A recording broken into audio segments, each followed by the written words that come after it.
third personal foul. Well, what happened there is that Scott Ralph committed, and Trevor Millward was guarding Lawler in the post and really fighting, and saw Scott Ralph coming and drew the charge. Did a really good job. Smart play by Trevor Millward. Darren Wild cut through the key there. I think if he would have turned around, Trevor would have hit him for a nice layup. But Darren Wild gets a basket anyways. Well, that's right, 37-34, 50 seconds remaining in the first half. I don't know if this is really good for Magrath in a championship game. They were leading at halftime as well, and came and fell behind late in the stages against LCI. Right now, Lawler's just establishing excellent low post position. Millward's putting his knee in his butt. He's playing good defense, but he's simply 5 inches shorter, and Lawler's doing a good job establishing position. Lawler makes his first foul shot. Well, Lawler's a big, tough guy, and you got to have another one on him. And Trevor Miller's just as equal. It's just out-heighted. That's about it. Both very good physical players.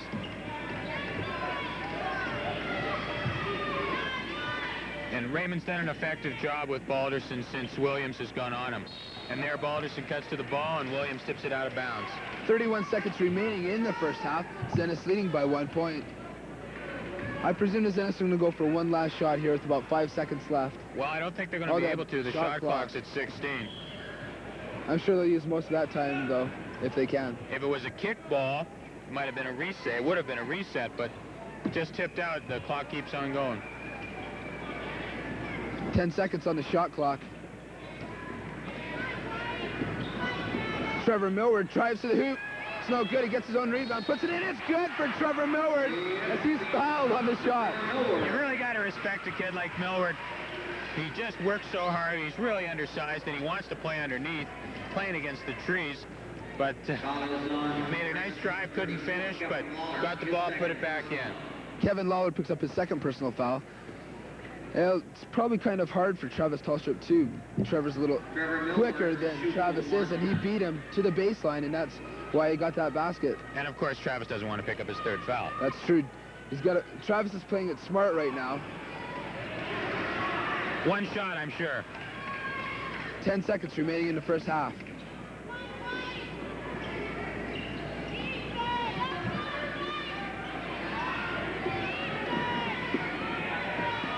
Trevor Millward, no good. Zenith going into halftime, leading 39-36. An outstanding half, Ron. Really good basketball. Neither team shooting particularly well, in the vicinity of 35 to 40%, but good defense. A man-to-man variety played the whole half by Raymond, and a little bit of man-to-man defense played by Magrath off the top. In fact, most of the half. But then switching his zone when the foul situation necessitated it. Just a really good ball game. And now we'll turn it over halftime to Rick Solberg. Thanks, Dave. Phil, your son Mark's playing a lot better. How is he feeling before the game? And he's obviously been the key so far for your team in this half. Yeah, he looked a little bit better out there today. He got real sick in the middle of the night. We put him in a hospital in Magrath and had him on IV, and the doctors did a super job. And he just got a stomach virus, and he's been hurting pretty bad, but he looks like he's playing a little bit better tonight. Happy with the way the team's come on? Yeah, I think so. We got a 3-point lead, and if we can do that again the next 20 minutes, we'll be a happy team. Okay, thanks, Phil, and good luck the second half. What we're going to do now is we wait for our second guest. We'll go through the score sheet for the Blacks menswears at the half, and what we got is Kelly Gunnis has 2 points for Raymond. Scott Ralph has 9 points. Travis Tallstrip held to 3 points in that first half, and that has to be one of the keys for Magrath to keep his totals down. Levi Harker has 2. Trevor Williams has 6. Alan Gibb has 2. And the leading scorer is Kevin Lawler with 12. For Magrath, Trevor Millward has 4 points. Ryan Anderson, check that, Darren Wild has 4. Luke Bullock has 1. Danny Balderson has 17 points, and Mark Tallstrip, as we mentioned, has 12 points. And joining me at halftime is Pat Lane, the board of the Referees Association, and Pat, an integral part here for our association. I guess I can say our because I'm a ref too, but What's it like reffing in a situation like this, especially a big crowd? Well, it's very enjoyable. The kids look forward to it, and all the officials look forward to it. We work hard to, produce throughout the year to get an opportunity to work in a tournament like this and in front of a big crowd. You've worked a number of tournaments, but a lot of people don't realize that this is probably one of the biggest high school basketball tournaments in at least Western Canada, maybe second to Vancouver's. Well, certainly with the format of the double knockout, all the other schools and cities are envious of how we run it down here, and the great fan support that they have. So, it's an opportunity for our teams and for us.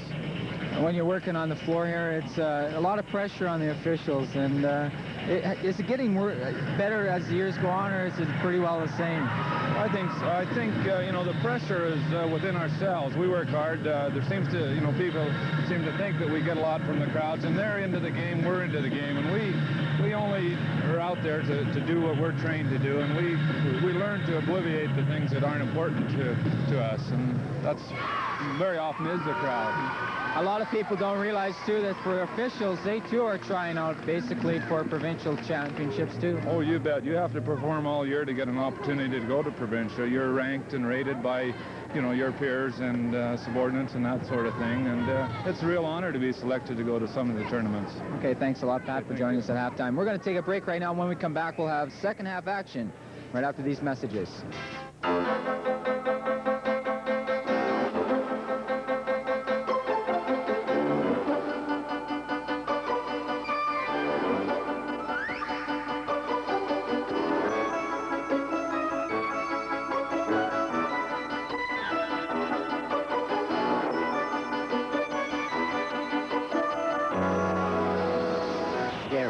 It's the icing on the cake from the Church of Jesus Christ of Latter-day Saints.